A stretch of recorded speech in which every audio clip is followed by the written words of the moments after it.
अस्सलामुअलैकुम, आप देख रहे हैं के न्यूज चैनल। खबर शामिल करते हैं साहिवाल से। मेन न्याजी ओवरहेड ब्रिज के जॉइंट कमजोर होकर इन पर गड्ढे पड़ गए हैं, जिनकी वजह से हादसात का अंदेशा है और मुश्किलात का सिलसिला जारी है। आए देखते हैं हमारे नुमाइंदे अली हसन कसूरी की इस रिपोर्ट में। अस्सलाम वालेकुम जी नाज़रीन, हम इस वक्त मौजूद हैं साहिवाल ओवरहेड ब्रिज न्याजी पुल पर। जैसा कि यहाँ पर जो ज्वाइंटर लगे हुए हैं वो बहुत ख़राब हो चुके हैं और लोग यहाँ के जो रहने वाले हैं और लोग गुजरने वाले बहुत परेशान हैं।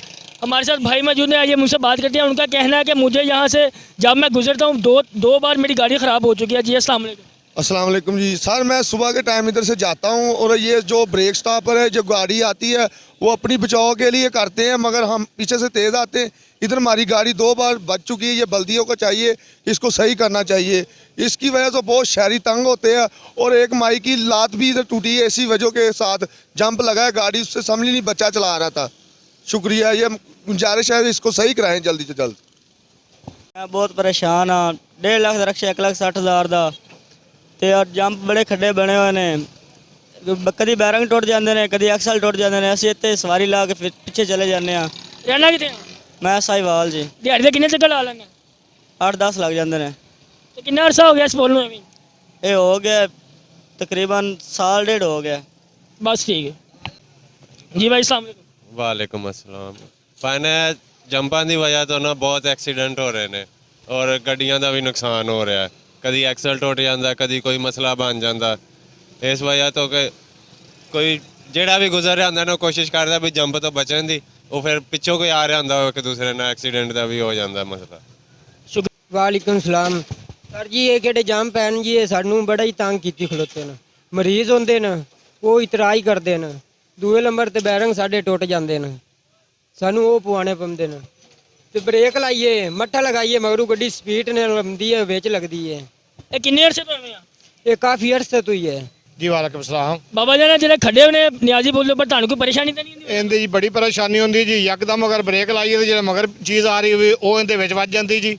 ਅਗਰ ਨਹੀਂ ਬ੍ਰੇਕ ਲਾਣੇ ਆ ਤਾਂ ਜਨਾਬ ਜੀ ਸਕਰੀਨ ਟੁੱਟ ਜਾਂਦੀ ਜਾਂ ਚੱਕਾ ਬਦਲ ਉਲਟ ਜਾਂਦਾ ਜੀ। ਇੱਥੇ ਮਤਲਬ ਕਮ ਸੇ ਕਮ 2-3 ਐਕਸੀਡੈਂਟ ਰੋਜ਼ਾਨਾ ਦੇ ਹੁੰਦੇ ਨੇ ਜਨਾਬ। ਕਿੱਥੇ ਰਹਿੰਦੇ ਜੀ?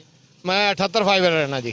ਤੇ ਦਿਹਾੜੀ ਦੇ ਕਿੰਨੇ ਚੱਕਰ ਲਾ ਲੈਂਦੇ? ਇੱਥੇ ਦਿਹਾੜੀ ਦੇ ਕਮ ਸੇ ਕਮ 5-6 ਚੱਕਰ ਲਾਈ ਦੇਣਾ ਸਵਾਰੀ ਵਾਸਤੇ। ਇਹ ਤੁਹਾਨੂੰ ਕਿੰਨਾ ਅਰਸਾ ਹੋ ਗਿਆ ਇਸ ਤਰ੍ਹਾਂ ਹੀ ਵੇਖਦੇ? ਇਹ ਤਕਰੀਬਨ ਮਤਲਬ 3-4 ਮਹੀਨੇ ਤੋਂ ਇਸ ਤਰ੍ਹਾਂ ਹੀ ਵੇਖ ਰਿਹਾ ਜੀ। ਇਸ ਤਰ੍ਹਾਂ ਹੀ ਵੇਖਦੇ ਪਏ? ਇਸ ਤਰ੍ਹਾਂ ਹੀ ਵੇਖ। ਵਾਲੇਕੁਮ ਸਲਾਮ। ਬਾਬਾ ਜੀ ਕਿੱਥੇ ਰਹਿੰਦੇ ਜੀ? 96 ਨਵਾ।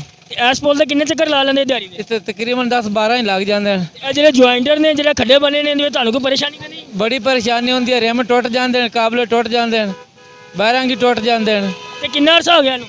ਇਹਨੂੰ ਤਾਂ ਤਕਰੀਬਨ ਕਾਫੀ ਅਰਸਾ ਹੋ ਗਿਆ। ਇਹਦੇ ਟੁੱਟਣ ਨੂੰ ਕਾਫੀ ਅਰਸਾ ਹੋ ਗਿਆ। अस्सलाम वालेकुम। वालेकुम सलाम। ਬਾਬਾ ਜੀ ਕਿੱਥੇ ਰਹਿੰਦੇ ਜੀ? कोट 85 सिख साहब। ਤੇ ਇਸ ਪੁਲ ਦੇ ਜਿਹੜੇ ਜੁਆਇੰਟਰ ਲੱਗੇ ਹੋਏ ਨੇ, ਇਹਦੀ ਵਜ੍ਹਾ ਤੁਹਾਨੂੰ ਕੋਈ ਪਰੇਸ਼ਾਨੀ ਤਾਂ ਨਹੀਂ? बहुत ज़्यादा परेशानी है दी।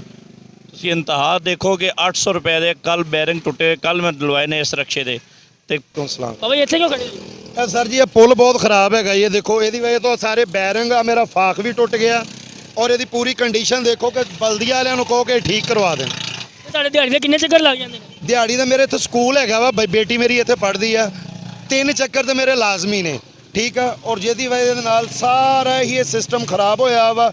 ਬਲਦੀਆਂ ਵਾਲਿਆਂ ਨੂੰ ਜਾ ਕੇ ਕਈ ਦਫਾ ਕਿਹਾ ਔਰ ਉਹਨਾਂ ਨੇ ਕੋਈ ਗੱਲ ਨਹੀਂ ਸੁਣੀ। ਕਿੰਨਾ ਅਰਸਾ ਹੋ ਗਿਆ ਇਹਨੂੰ ਤਕਰੀਬਨ ਸਾਲ ਹੋ ਗਿਆ। ਸ਼ੁਕਰ ਸਲਾਮ ਜੀ। ਬਾਬਾ ਜੀ ਇੱਥੇ ਕਿਉਂ ਖੜੇ ਜੀ? ਇਹ ਆ ਜੰਪ ਬਣੇ ਆ ਜੀ। ਅਸੀਂ ਤਾਂ ਬਹੁਤ ਪਰੇਸ਼ਾਨ ਆ। ਬੱਚੇ ਲੈ ਕੇ ਜਾਂਦੇ ਆ ਸਕੂਲ ਦੇ। ਅਸੀਂ ਤਾਂ ਬੜਾ ਟੈਨਸ਼ਨ। ਆਏ ਦਿਨ ਕੋਈ ਐਕਸੀਡੈਂਟ ਹੋ ਜਾਂਦਾ, ਪਿੱਛੇ ਵੱਜਾ ਹੁੰਦਾ, ਕੋਈ ਗਾਲੀ ਗਲੋਚ ਇੱਥੇ ਲੋਕ ਕਰਦੇ ਆ। ਜਦੋਂ ਪਿੱਛੇ ਕੋਈ ਵੱਜ ਜਾਂਦਾ ਰਿਕਸ਼ੇ ਵਾਲਾ, ਪਿੱਛੇ ਮੋਟਰਸਾਈਕਲ ਵਾਲਾ ਗਾਲਾਂ ਕੱਢਣ ਲੱਗ ਪੈਂਦਾ। ਅਸੀਂ ਕਹਿੰਦੇ ਬ੍ਰੇਕ ਲਾਈਏ, ਅੱਗੋਂ ਜੰਪ ਵੱਜਦਾ। जी नाजरीन, ये था हमारा आज का प्रोग्राम ओवरहेड ब्रिज न्यासी पुल के हवाले से। जैसा कि आपने सुना लोग कितने तंग हैं। ये ओवरहेड ब्रिज पे जो ज्वाइंटर लगे हुए हैं वो गहरे गड्ढे बन चुके हैं और इंतज़ामिया जो है बिल्कुल लापरवाह और गफलत हो चुकी है। यहाँ से एम्बुलेंस ने भी गुजरना होता है और उसमें जो मरीज़ होते हैं उनके लिए भी ये गड्ढे इंतहाई तकलीफदेह हैं। हमारी कमिश्नर, डिप्टी कमिश्नर और मेट्रोपॉलिटन कॉरपोरेशन से दरख्वास्त है कि न्यासी पुल को फिलफौर तमीर किया जाए। और लोगों का ये कहना है कि ये जो पुल है इसकी हालत भी बहुत खस्ता है। हमारी इंतज़ामिया से दरख्वास्त है कि अवाम को सहूलत मुयसर की जाए और इसका जो है नेमल बदर किया जाए। कैमरामैन शेख यूसुफ के साथ हाफिज़ अली हसन कसूरी, साहिवाल।